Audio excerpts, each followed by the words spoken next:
Anyway. You want to take over the Phantom Waltz? Yes, Chapter 5, Phantom Waltz. A group of witches crowds into the narrow halls of Catharsis City's dungeon, jeering and mocking its newest occupant. Despite the broken bones and stabs of pain coursing through his body, Mosalith summons enough energy to ask one simple thing.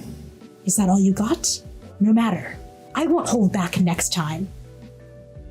A witch then spits at his feet and slams him into the dungeon wall. Man, he has lost his bravado since that session. And then he's lost so much bravado. Yeah. And then a small voice from the cell behind him whispers a nervous hello. It's nice to finally have some company, the voice says. And then Mosalith asks who she is, but all she can remember is that her last name is Aster, and she always wanted to be a princess. The two then banter for a bit, and Mosalith reveals he's been imprisoned because he tried to save a little girl. I failed, he says mournfully. And it wasn't the first time I failed to save a child. If anything, I become something of an expert. Now you realize the triple meeting with that one. What are you in for? I tried to poison my cousin. I think she's a queen. And then dozens of miles away, another Aster walks toward Wisteria Manor, that being Ellie, alongside the rest of the party. A choir of ghostly voices sings a doo-wop tune, very Haunted Mansion style. And then Beatrice is like, whatever. God, I want to live there. We're almost home. The party reaches the manor gates. Wisteria vines crawl across the granite and obsidian-colored bricks. We've got skeletons and ghosts dancing. It's like the skeleton dance cartoon. It's really fun. And then shadows collect in the center of the foyer as the party enters, forming into a tiefling butler with ombre green skin and horns like curved thunderbolts. He then bows, and then he gives a very flirtatious smile to Claire. And he is Amenity, her romantic partner and head butler of the manor. This all goes over May's head, and she just realizes that this is the first time she's ever seen a tiefling like her.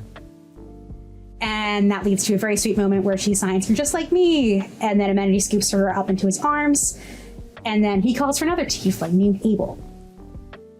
Abel then explains that she and the other tieflings are functionally immortal and nourish themselves by helping people in very specific ways that are specific to each tiefling.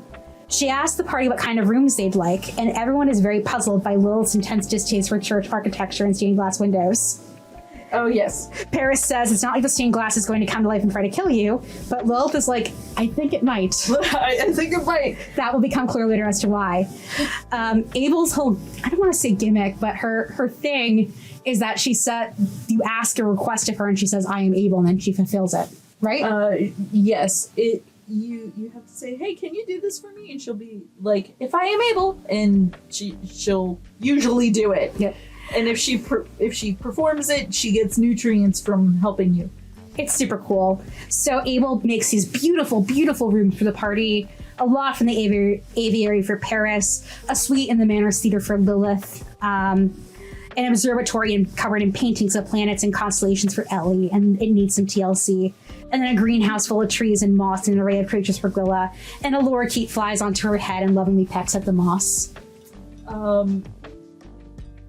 Yes, I had so much fun making each and every room for you guys.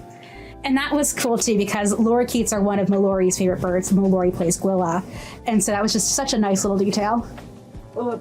Milori's name is actually her chosen name. It's not the one that's on her birth certificate. I will not say what her, essentially her dead name is, but Milori chose that name for herself, and I love that it comes from lorikeets. Yeah, I think that's so sweet. She just loves birds so much. And Milori is such a gorgeous name. I love that name. It's so pretty. So Ellie then joins Beatrice in the library to search for information about the Aster family and the curse.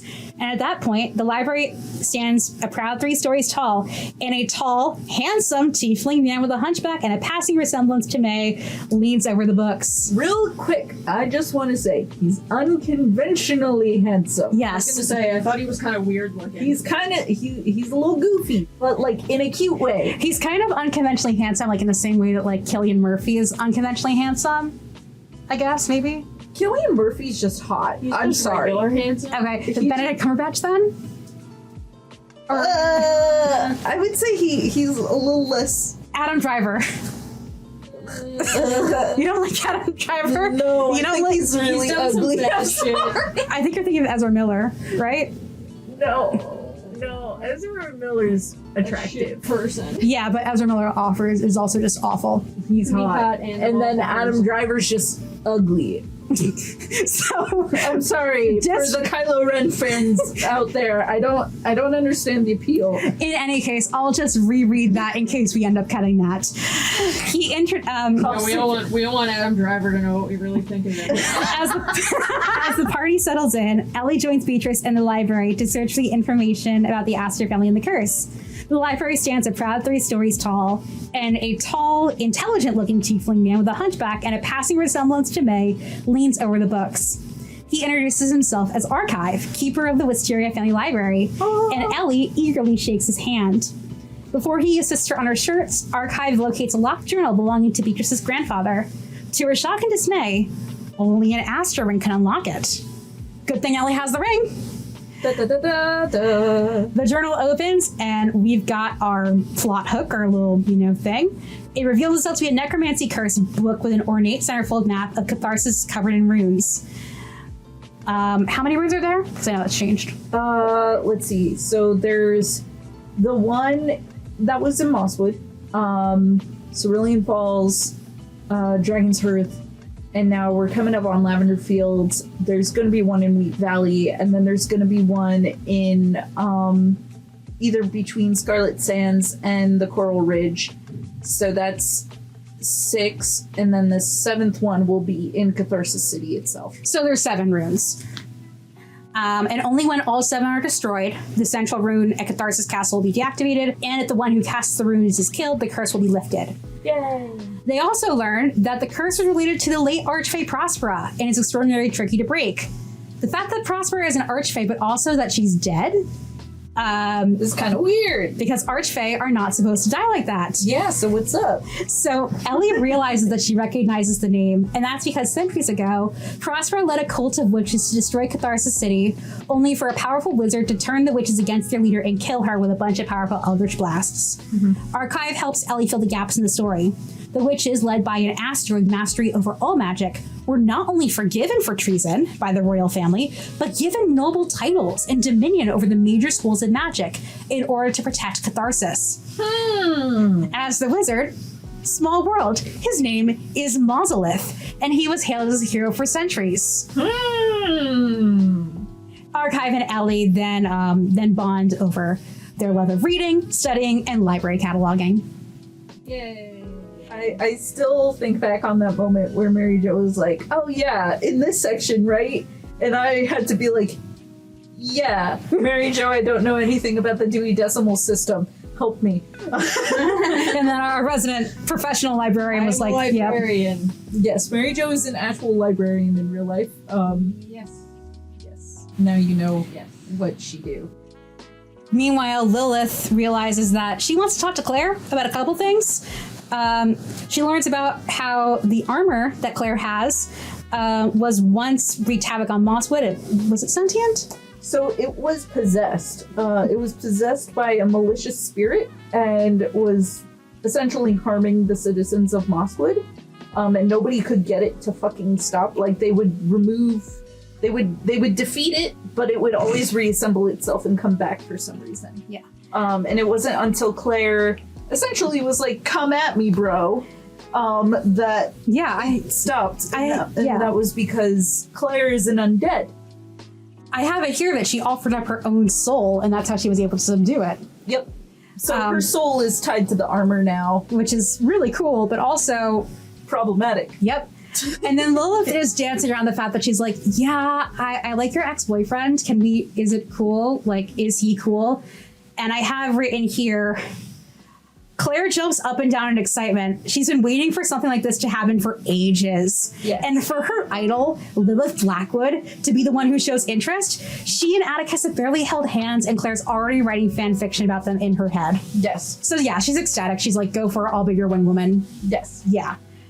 Meanwhile, Gwilla summons Abel and asks for books on statue maintenance, draconic origins, and kintsukuroi, which for those of you who don't know is a Japanese art where you take broken pieces of pottery and then use gold lacquer to reattach them and to highlight the gaps. It looks so cool.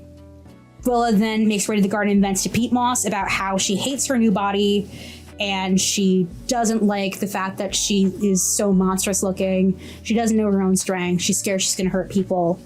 And then a blue middle-aged tiefling approaches her in concern. Oh, he's a little more than middle-aged. old. He's 50 is generous, but he's a hot 50-year-old. That's not old. Middle age? Is it? Yes. Yeah. Ow. Because if you're saying that they're 50, that's saying that our parents are old. Yeah, they are. I mean, I love our parents, but Yeah, that's not that old. Jeez. I don't even have an AARP card yet. Archive's still waiting on it, man. Didn't get it in the mail yet. Or not archive, I meant Authority. Authority. So Waiting on this. So this blue tiefling, who we have lovingly called at the table Grandpa, is named Authority. He guides Gwilla through the gardens and explains how the statues are beautiful. And Gwilla is like, I don't know. And she confesses that she feels her body is cold, hard, and unlovable. You'll find love in the strangest of places, Authority reassures her. And if people don't accept you, then they don't deserve your love. I wish I could have let love in sooner. You're young, so don't make the same mistakes I once did. I'm so glad that people actually liked that quote enough to write it down. This was the session where I started to write down direct quotes because I liked them. Aww. So there was this really beautiful moment about living and hiding despite wanting to live authentically, which is then interrupted by Paris saying, "Boy, I can't wait to be an old man." Yep. We love them for that. And Paris and Authority immediately do not get along No. at all. There's immediate tension. And then Paris sees Gwilla's notebook and is like, "Hey, who's this muscular fire genasi you're doodling?" Mm-hmm. And then they laugh about sexual, just escapades, I guess. Oh. Paris specifically. Spicy. And then Oh yes. Paris at this point in the plot was polyamorous, they them pronouns, and had been with I had talked to Zoe beforehand. I said there are gonna be NPCs you have slept with. And Zoe was like, cool. So I had the whole list before this. yeah, because I know Atticus is one of them. Atticus is one of them, so Atticus and Paris they've had Yes. relations. They have. Atticus wasn't about Greeks and Paris have also done the do. Yep. Claire wasn't interested. Yep. Now, have we been reduced to talking about the sex lives of fictional characters that we've created? It hasn't stopped us Have before. we been reduced to anything? That is a reduction. touche. But I think you said that Atticus was not about the poly life. No, Atticus was not about the poly life, and that was the biggest hang up. Yeah. And then with Claire and Atticus, it was I think for a while it was okay, but Atticus is so He hyperfixates a lot. he does, and also their traumas did not help each other. No. They say that thing about trauma bonding is bad for a relationship. Yeah. Absolutely, in this case. So Claire was like, and then Claire wanted him to communicate more, but she didn't communicate that to him. And So it was a clusterfuck. Also, Paris has been with another NPC who a few NPCs that we're probably gonna mention. they were with Riot too, right? Mm-hmm. I have another question. Okay. Yes. Did we decide that Atticus is canonically is he autistic? Here's my thing that I will always say, and I've been waiting for a podcast like opportunity to go on this rant. All right, and I'll go on my little rant. Go off, Queen. Do it. As I was explaining to a coworker recently, I make characters, and when I make them, I don't intentionally give them either a mental illness or any sort of neurodivergency that I don't have. If I have that, like CPTSD, hello, I have that. And I can give that intentionally to a character because I know what that's like. I will never give a character with intent autism or, let's say, GAD, like general anxiety disorder, or hell ED. I don't think we'd ever go there with this campaign, but like, Go there, I dare you. oh my god, no. But like, I would never do that unless I've experienced it myself. If, for whatever reason, a player who has said neurodivergency or has had experience with it in some way says, hey, this character feels like this, they feel this coded, great. I'm glad that you found that character relatable in this way. Did I give that character the intention of being that way? No, I did not. But if that's what you want them to be, fine. I will never say that Atticus is neurodivergent. But if you want to believe that he is, or you find that he is autism coded in some capacity, great. Hi, I'm that player Marina's talking about. I have autism and ADHD, and I 100% think that Atticus is autism coded. The end. Yeah, I have the eating disorder. Oh my god. Specifically, Atticus is very much ADHD or autism and ADHD, which is a really fun combo. And they just, very weird things happen when you have autism and ADHD. So yeah, we'll say he has that. The only thing that I definitely give him is hyperfixations, because I also have hyperfixations, but I mean, that's an ADHD thing. that's an ADHD thing. And that's something that I can kind of relate to. On paper, I am not ADHD, but I'm pretty sure I am. But in spirit, you are. In Absolutely. spirit, I'm ADHD for sure. My sister's pretty sure. In any case, we'll go back to the plot after Sorry, that. that was not related. I was just curious. No, it was a No, good, that's a great discussion topic. great tangent, because I know a lot of listeners might have that same question. They're like, hey. So Ellie goes back to the library to speak with Archive again and asks about how she can fix his hunchback. He doesn't know if he wants that. Ellie's whole thing, and Mary, maybe you can talk to us if you'd like, is she believes that anything and everything can be fixed and should be fixed. Yes.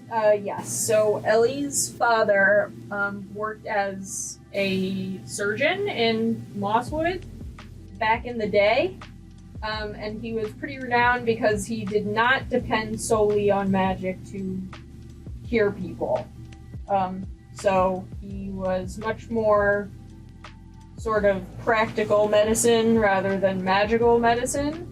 And Ellie was fully intending to essentially follow his lead and sort of take his place at some point.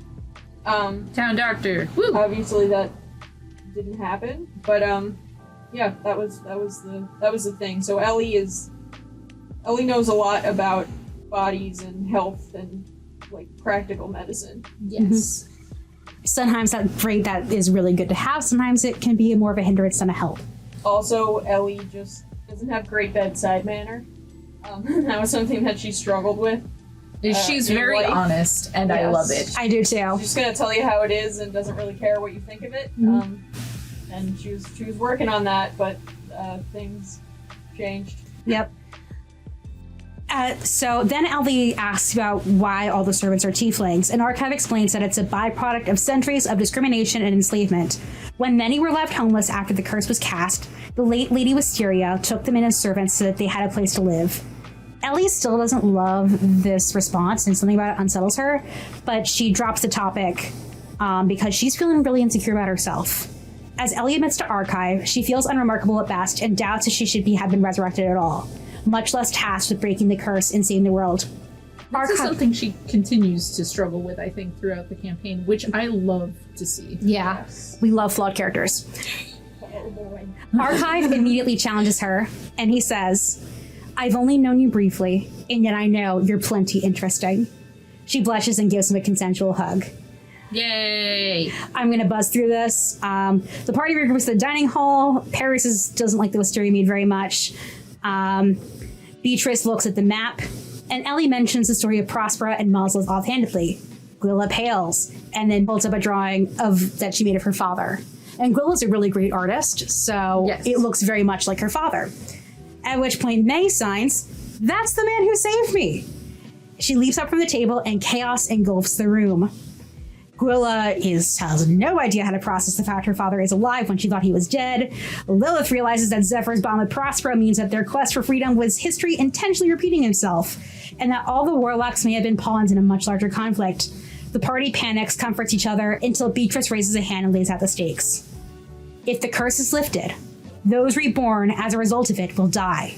However, those brought back via other means, such as yourselves and Claire, will live. Beatrice then explains the runes. All the runes are phantom hives swarming with undead. Yes. And the phantom hives are places where great tragedies have happened or mass deaths have happened. Right? Yes, correct. They're essentially like unconventional graveyards. Sort of, I think if we were going to make a real life phantom hive, the Titanic would be a fantastic one. Oh yeah, definitely. Pearl Harbor. Yeah. Oh god. Oh god. Oh god. I mean, there's others I can name, but I'm just thinking of places that are technically No, but it's cemeteries, It's graveyards. true. Yeah. It's true. destroy the rune, and the phantom hive is also destroyed. Claire then suggests that the party take down the phantom hive in Mosswood first. Both of us will warm up and to ensure that Mosswood continues to remain safe from the curse's effects. We then cut to Catharsis Castle, where the Golden Afternoon Witches partake in a gruesome feast. Yes. The Morning Queen sits coldly at the head of the table and demands to know where her daughter is. The door then slams open. And then I think my notes were a bit off on this part, so if you want to discuss what happened here. Yes. So, I just want to say really quickly for flavor-wise what the feast was. They were eating like really weird radiated bugs from the curse and like some body parts, like fingers and stuff, and like really fucked up flowers. Like they're essentially just eating the curse. But in this hall is another woman who becomes important later, who has green and gold hair, and a very regal suit, who seems to be sort of untouched by the curse, but she is there. The Morning Queen is there, and then Rachel returns from fighting the party with Harini as a flower in her arm. And Rachel explains that, we found her, but we didn't expect like a fight. These 4 people, a random drow girl, an earth genasi, and a halfling with teal hair, and fucking Lilith Blackwood was keeping us from taking the girl back from Beatrice Wisteria. And the woman with the green and gold hair seemed particularly interested about the halfling. And then the queen was like, "Oh, don't worry. I'll fix this," and then killed Rachel on the spot and said, "Don't worry, I will grow you better." Yeah. And took both Rachel and Harini's bodies. And we later found out what happened to them. Spoiler, it's not cool. It's not pretty. It's not pretty. Like, if you're into body horror, yeah, it's great. If you're not, yeah, no, it's not pretty. They got an upgrade, but at what cost? Next up is Chapter 6. My Help turn. Remember. Yes, I want to read this one. I for so many reasons. The session begins with Ellie dreaming in a it says a dark space here, but I pictured it as sunset. Okay. Over sort of like a reflective surface. As Ellie's walking around, she realizes that this reflective surface is actually the ground covered in inches of blood. I remember now. Her sister, Sidra,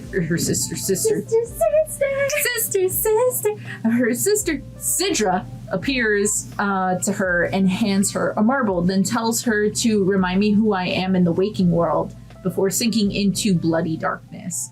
Repeating to Ellie that she loves her, Ellie wakes up screaming and finds May beside her in the bed, also awakened by the screams. They follow the shouts to Claire's bedroom door, where the others have gathered. That was kind of unclear. Ellie did not wake up screaming. Ellie woke up to someone else screaming. Yes, thank you. Beatrice and Abel are guarding a door to ensure nobody enters. Beatrice explains that Claire suffers from severe nightmares, but that they can't help and just need to leave her alone. Paris and Amenity sneak into the kitchen. make some tea, taking a moment to draw profanities on a sleeping authority's face. That was an excellent moment. Amenity convinces Beatrice to let him and Paris into Claire's room, where they offer her comfort, and she explains her worries. She fears for herself and Beatrice, as neither of them know how much time they have left due to these necromantic spell that has made Claire alive again. It was sort of an equivalent exchange, but they're not sure for how long. So at that point, Paris and I think Amenity come. Did they both come here, or is it just Paris? I think it's just Paris. Amenity is also there. So Paris, before that happens, assures Amenity he's doing all he can, and they reflect on how nice it is to have so many friends who are literally just friends and not friends with benefits. I forgot this conversation, but I'm remembering it as you're saying it. Yeah. Yes. At that point, Paris sees Claire, and she's muttering, I'm sorry, why am I like this? I also just want to quickly state, like, I think we made Paris out to be a polyamorous slut, but we should state that we understand that poly people are not all necessarily promiscuous. No. But Paris is just the slutty rogue. Like, I don't want poly people to listen to this and be, like, offended that we think that that's how poly people act. Not at all. So at that point, Paris approaches Claire and says, you know you don't have to be sorry about having bad dreams. After all, there's a difference between being broken and being bent. Your struggles don't define you. Claire smiles, and the two friends confide in each other about her PTSD and her recovery, the fact that she doesn't know how much time she or Beatrice has left, and how she and Paris disregard their own well-being to help others. Elsewhere in the manor, Lilith glares at a butterfly in a bell jar. Bum, bum, bum. And she says, I know you're somewhere around here. And indeed he is, as Zephyr materializes behind her, and he lounges on the settee without a care in the world. Lilith has a lot of thoughts. She's thinking about how he manipulated her legacy, how Metamorphosis' quest seemed like his attempt to finish what Prosper started, how he's been guiding her along a specific path since childhood. And Lilith's thing is she's all about freedom for herself and freedom for others. So when she says, I'm not free, I've never been free, have I? It's a big deal. So Zephyr deflects, and he claims he's helped her achieve her dreams in any way he could. He's been very self-sacrificing, you see. He's been doing everything he can for Lilith in a way that is certainly very much not manipulative in him trying to get his way. No siree. It's very Jareth in the Labyrinth, where he's like, I've moved the stars for you, but like, is it for her? Is it? Just wait, Zephyr proclaims. After you break the curse, your name will be in lights. Lilith Blackwood, martyr and resurrected savior of Metamorphosis. And then Lilith cuts him off and says, I don't want to be a martyr. I just want to be me. And then Zephyr's eyes glow bright red. Mm-hmm. If she truly feels that strongly about the matter, he says he can void their pact. But Lilith stands firm and tells him no. As much as he hates to admit it, she needs his power to see her goals through to the end. Yep. The rising sun casts an unforgiving glare, and Lilith turns toward it. Just as the presence of gods changes people, Zephyr muses, so too do the actions of mortals change the gods. And Foltis, my dear, has changed the worse since your passing. Mm-hmm. And then Zephyr, they banter, but I won't go into the details of the banter. It's not really important. But he says goodnight to Lilith, and then she says, but it's morning. And then Zephyr's like, fine, good morning. And then Lilith says, I liked it better when Julia said it. Yep. And that, as a DM, threw me off. That was such a great moment. I was like, ah! And now we are at Ellie waking with May beside her again, and she recalls the dream. She finds the marble in her pocket that her sister gave her in a dream. It was a physical marble. And asks it what was the last thing Sidra remembers. As she stated, she did not know who she was in Ellie's dream, as well as whether or not Sidra was angry with her in the present. Yeah, that's a big detail, as Ellie is very self-conscious of whether people are upset with her or not. Ellie just assumes everyone is upset with her at all times. That's a mood and a half. Yes, very much so. Got it. Yeah. So this moment was really cool because we finally get a glimpse of like who Sidra was. Ellie lets May toss the marble, and the scene, if we were to put it in a timeline, Ellie died, Sidra buried her under the tree. Sidra still has blood all up and down her body, and these guards found her in the woods. I thought that the attack happened in like the middle of the night, and by this point it was the next morning, I think is what I thought. Yeah, no. I think the massacre happened in broad daylight. Okay. And the reason for that, Was it just send a message? No, it's because Drow can't fight in the day. Right. that and Foltus is the god of the sun. Right.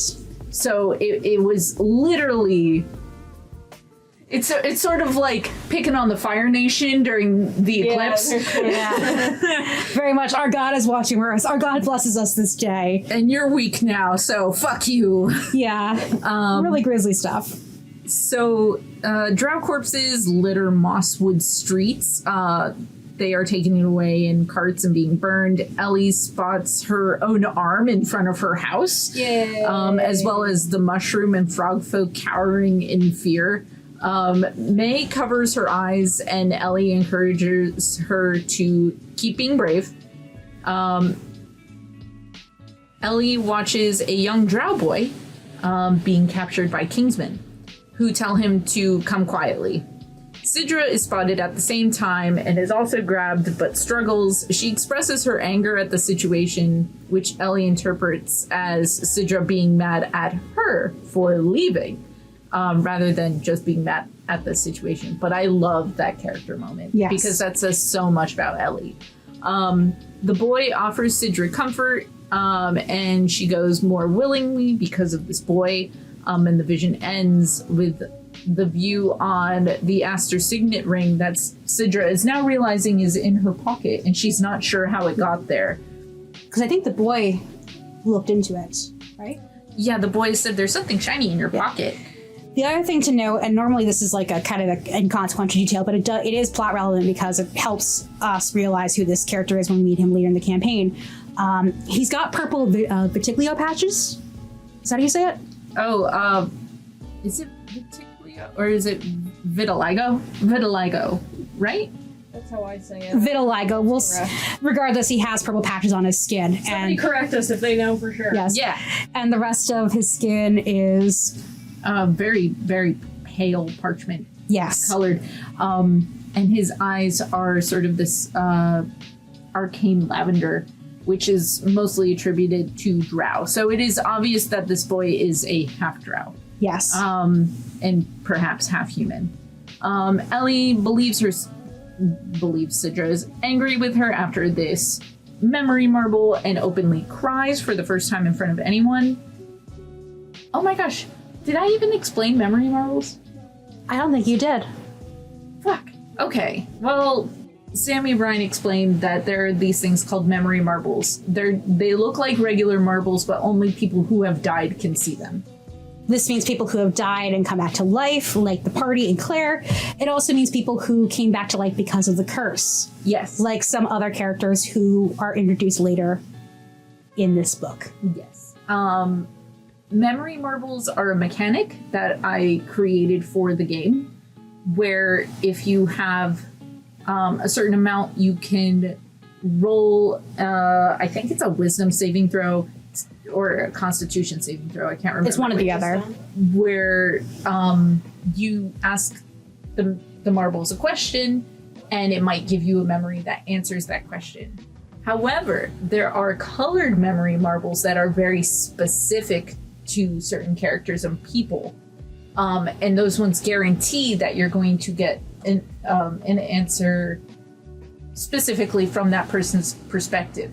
Now, it also should be noted that memories in this particular example are not skewered or in any way. Like, it's not how the person remembers it, it's how it happened for real.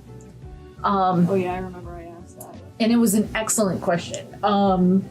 And something I did think about, and I wanted to, Yes. make sure people understood. So another way that the party can also get marbles is by trading Sammy for teeth. Teeth. People teeth, animal teeth, doesn't matter. It can even be teeth belonging to corpses. Yes. I mean, I would hope it would be corpses. But he's weird like that. He even has jewelry and rings that are like molars and stuff. Yeah. The party still doesn't know what the fascination is, but it's really fucking freaky. It is.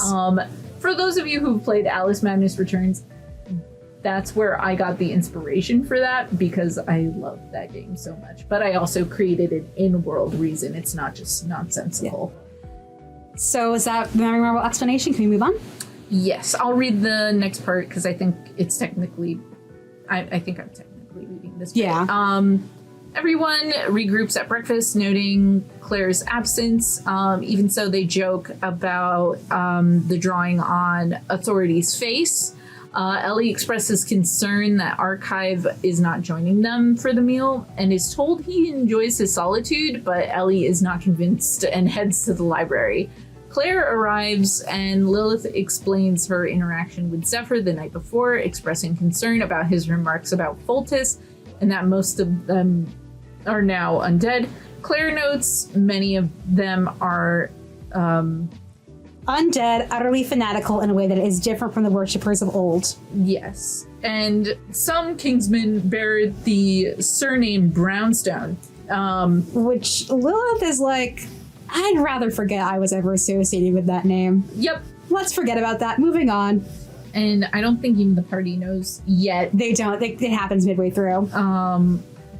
She does not elaborate.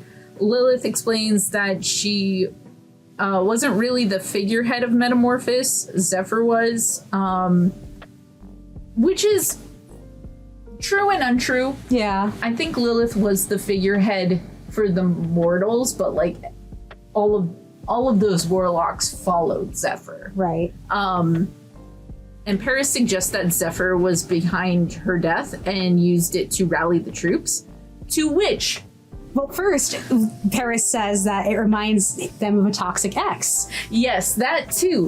Which I think really ticks him off. This is when Zephyr actually shows how fucking petty he can be, and he appears to only Paris and Lilith freezing time, and essentially threatens Paris. I have the exact quote here. Oh my gosh. The air grows cold and time grinds to a standstill. A thick black mist hangs over Lilith as an eldritch figure, butterfly legs and wings contorted into a headless humanoid form, descends behind Paris. His thin yet firm fingers dig deep enough into their shoulders to leave bruises. I would never do that to my girl. But if you wanted, I could make you a martyr. That sounds pretty kinky, Paris bluffs, confident smirk belying their fear. But I'm not that dirty, just not afraid of you.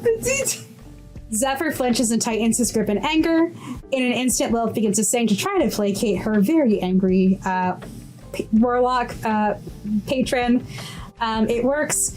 The archfey relaxes his grip and flies off without a warning. Watch your tongue or there will be consequences. Time resumes as if nothing happened. Is this when the nightmares begin? Yes, so he threatens Paris and bestows a nightmare curse on Paris. And at this point, we don't know what the implications of that is until later. Later, Ellie finds Archive eating alone in the library and sits with him. He explains he does not like the crowd of the dining room but appreciates her concern. Ellie states she feels the same and that she often feels as if she's acting to please those around her or to keep from being a bother. Archive relates and says he feels different from everyone as well and that he tries to keep himself out of sight so nobody mentions his deformity.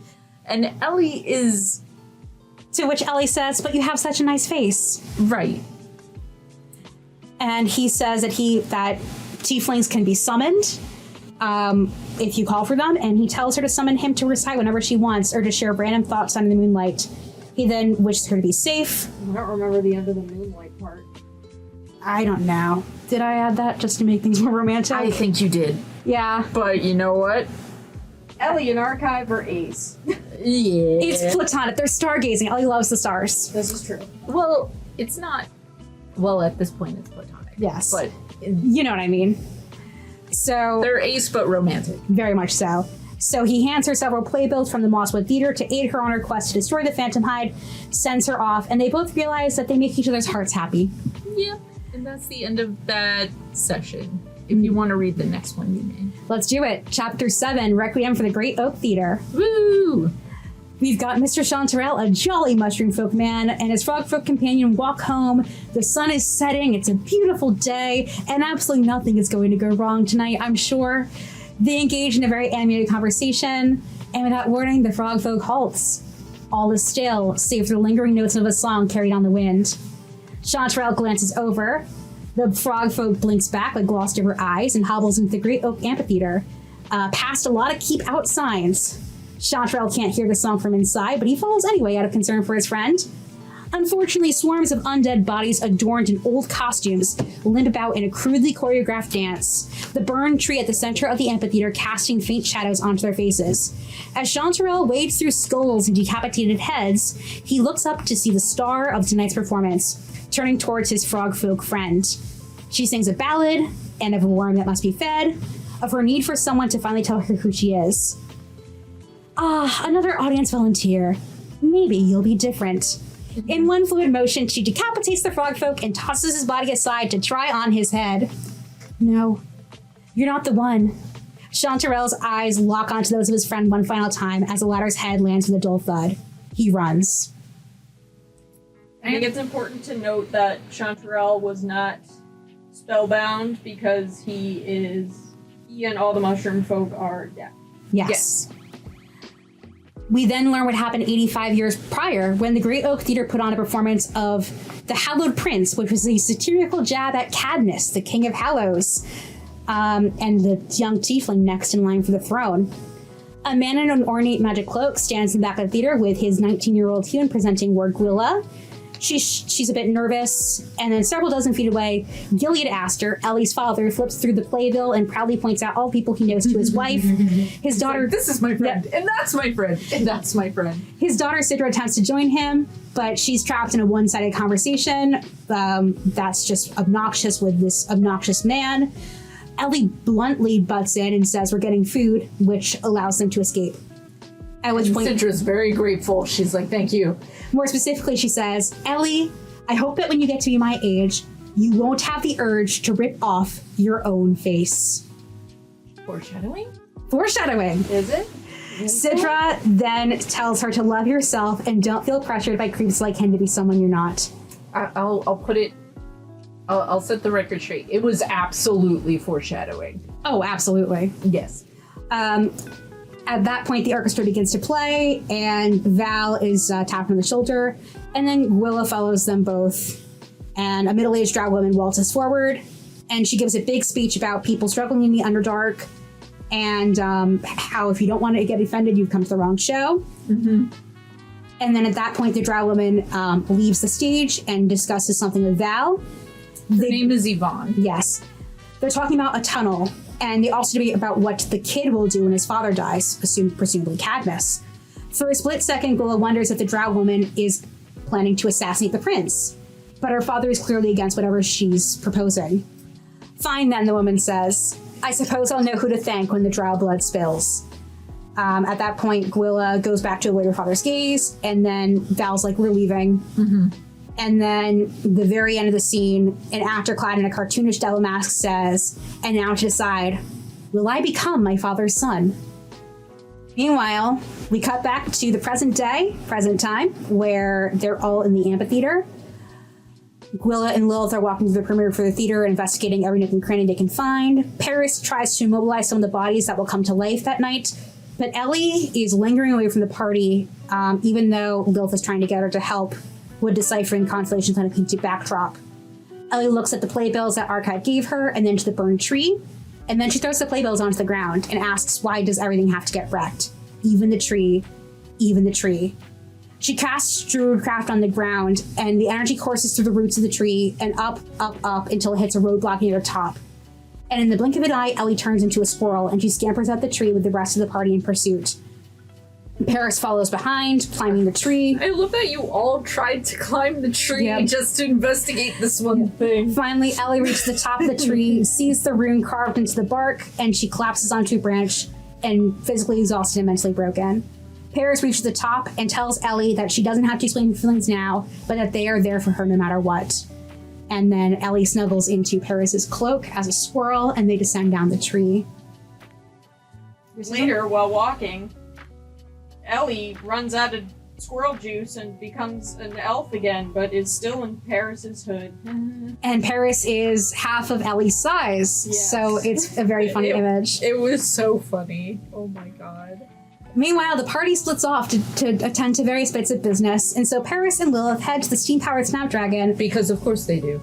for tools that may aid them in battle ahead. Yeah, Tools. Listen, that's where they get the masks. If it weren't for masks, they'd all be dead. Tools. In whatever case, Atticus has these masks that basically protect them from the curse. They grab those. He's going to visit his mother in the Moonlit Abbey Asylum, and he doesn't expect Lilith and Paris to join, but they're like, sure, you can use the moral support. Paris gives her a look, she's like, they're like, yeah, sure. This is the first time either of them have been to the Moonlit Abbey, as far as I know. Yes. And they see Julia's parents lighting a candle of remembrance, and they also see a moon tree sapling, guarded by a suit of armor wielding a white blade. Paris then makes the mistake of cheering Lilith up by saying, come on, Lily, cheer up. And Lilith freezes. Atticus then asks if she's okay, and Lilith says that she is, and just that the name is associated with a part of her that she'd rather abandon. He can relate all too well, he says, and he's fine with her staying behind, but Lilith says, no, I have to do this. Foreshadowing. God, I love that you didn't know yet. I had my suspicions, but I wasn't sure. I had no idea. Anyway, the human occupant is Lady Snapdragon, and she inverted while having a metamorphosis onto herself. However, she only hums the first half and then loops back to the beginning, and they notice a very long scar on one side of her head. She worries that her husband is there, and then asks for her daughter. Atticus then tells her that her daughter is busy, but that she doesn't have to worry about Lord Snapdragon any longer. Poppy, who is Paris's bird friend, flies to her side, and Paris talks to her a bit. And as she admires the bird, Lilith makes her paper crane and tells her that if you gather 1,000 of them, then your wish will come true. Lady Snapdragon then wishes for a bird of her own. She has everything that she could ever want at the asylum, especially since her husband is gone, but a bird would make things perfect. Atticus is extremely uncomfortable, and Lilith picks up on this, and she's like, I'm gonna get a bird for you. I'm talking to the staff, and then she's like, we're going, and they leave. And then Lilith asks the $1 million question. Yep. What the fuck is your problem? Now, Atticus, you were her daughter once, weren't you? And then he says, and I normally wouldn't give dead names, but in this case, the dead name is actually kind of a character detail / somewhat plot relevant. Yes. Yes, it is. His dead name is Andrea. And Lilith says, I like Atticus a lot more than Andrea. It suits you better. Atticus then gives his backstory. He explains that he grew up in Catharsis City and took on the form of a human girl because that's what his parents believed he was. His father abused him and his mother throughout his childhood, and it only got worse when Atticus finally came out as a changeling man.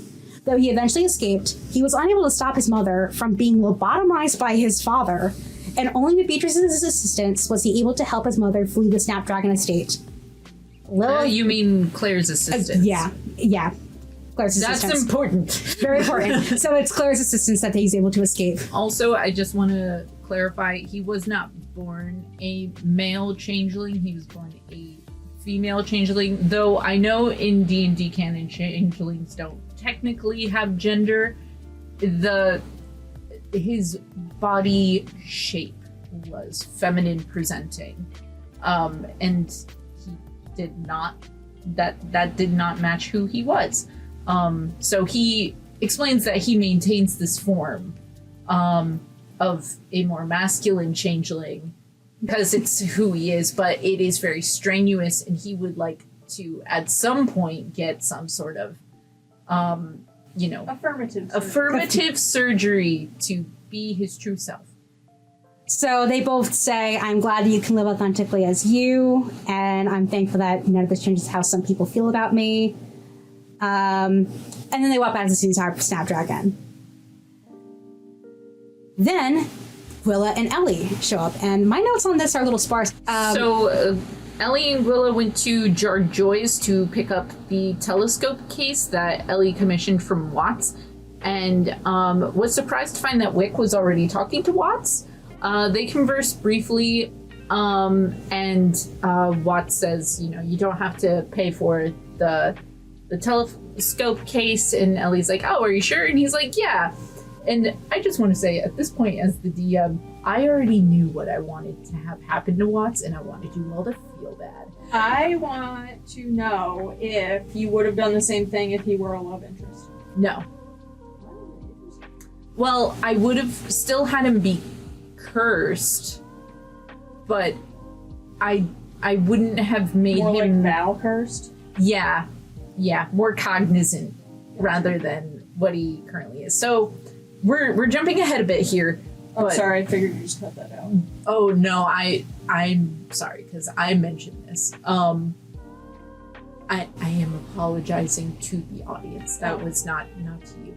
Okay. I'm jumping ahead a bit here, but something bad happens to Watts. Yes, so they go to Jar Joy's, and Wick is explaining that he was inviting Watts to tea at his house, and offers the extended invitation to Gwilla and Ellie, but specifically Gwilla. And he says, you can meet my nanny, which is adorable. They all go to have tea at Wick's house, and that is when I said to Milori, Gwilla, describe to us what your old house was like. And the players realize that Wick now lives in what used to be Gwilla's house. Gwilla explained that the house is essentially under a tree. Like there's a big tree, but like there's a hole in it, and that is where Gwilla and her father Valpyr and Mosalith lived, in sort of like this tunnel-esque thing. And living there now is Wick, Burst, and Nani, who is a toad folk woman, and she is so adorable and sassy, and I love her. Yes. Gwilla points out to Wick a little carving that she made in the mantelpiece many years ago, titled Vigilante Nomad Man, in reference to her father. Gwilla explains that she was actually dead at one point and only recently got resurrected. This is very, spooky to Wick, but he's on board and is listening. Nani shows Ellie, Gwilla, and Wick the basement where she suspects that drow were sheltered during the massacre, but she explains she was not able to open the door in the back of the cellar and wonders if Gwilla knows how. Gwilla admits that she was told to stay away from that door and didn't know how to open it, but Ellie unscrambles the letters on the lock spell to reveal the word sunflower. And I believe the message on the door was, may the sun lead the way to the mother. I think, yeah, that sounds right. Which you all now know the double meaning of that. Yes. Ellie remembers that sunflower is a noble house as well, which is tied to the royal family, but stops speculating when Gwilla finds Val's marble. She tosses it, and they are shown a disturbing scene set in the tunnel. The door is shut. Someone is pounding against it on the other side. Val is sitting against the wall, holding Gwilla's mangled body as drow huddle in the tunnel. A drow man rushes to Val and asks what they should do, and in a very broken voice says, Remember them. Don't let them die in vain. Today we fight back and assassinate the king. This is when Val has his moral turnaround. Yeah. He's like, fuck it. Remember, you're fallen and help the living. You're going to the castle.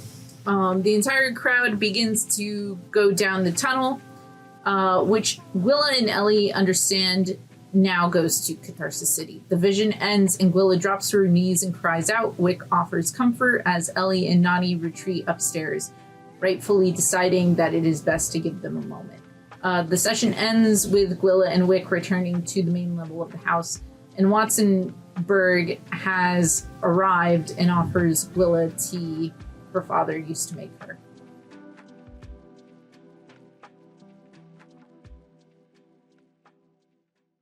Hello, this is your Dungeon Master Marina here with Milori as Gwilla.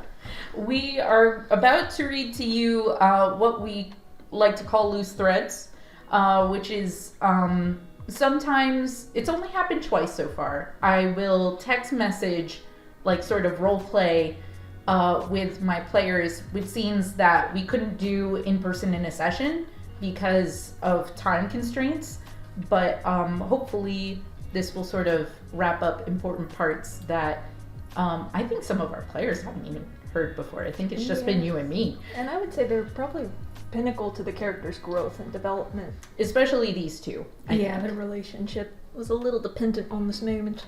For some context, this is right after the very terrible tunnel scene inside of Wick's house that used to be Gwilla's house, where they saw a memory marble.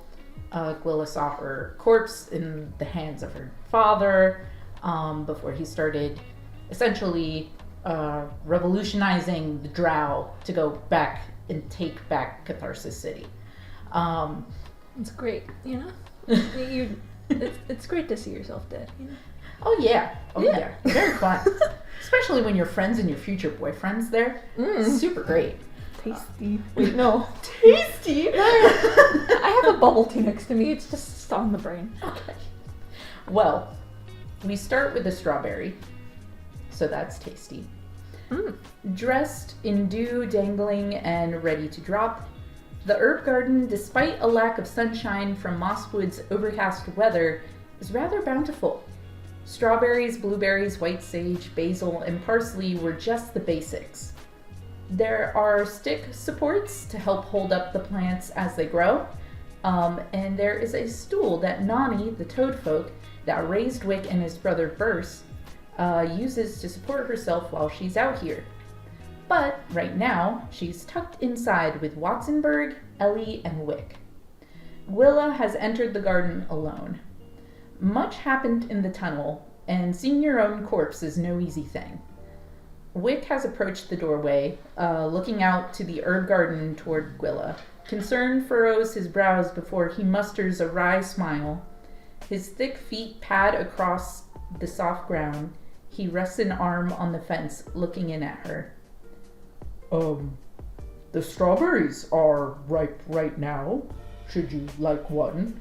I'm sorry, would you prefer to be alone, Miss Gwilla? Oh, Wick.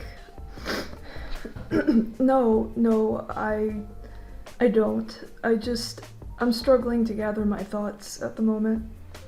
I'm sorry to cause you worry, and please, just Gwilla is fine.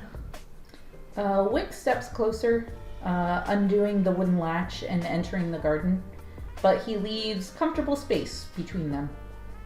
I can't say I blame you. I'm a bit shaken myself, and what we saw didn't even happen to me. I can't imagine how it makes you feel, but I'd like to understand, if you want to share. But the bees are a good company as well. You invited me so willingly into your home, practically strangers. The last thing I ever wished was to make an impression like that.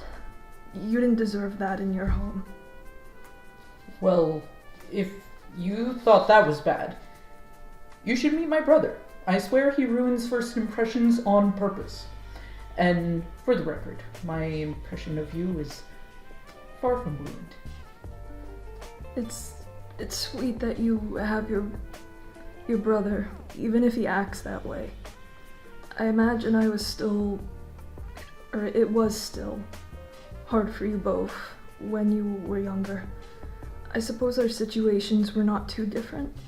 I'm glad you weren't alone in the woods. Out here, your Nani found you, like my father found me.